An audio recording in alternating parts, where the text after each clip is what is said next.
অশুদ্ধতার বিরুদ্ধে এক বিন্দুও ছাড় নয়।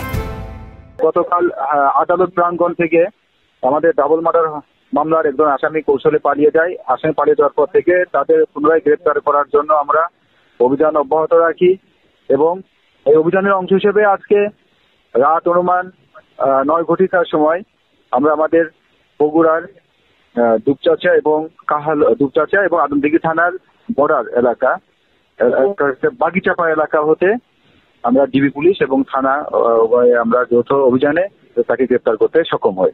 গতকাল দুপচাঁচিয়া থানার ডাবল মার্ডার মামলার আসামি রফিক কোর্টে হাজিরা দেওয়ার সময় পালিয়ে গিয়েছিল। এই ঘটনায় আমাদের কোর্ট পুলিশের 6 জন, 3 জন টিএসআই এবং 3 জন কনস্টেবলকে প্রত্যাহার করা হয়েছে।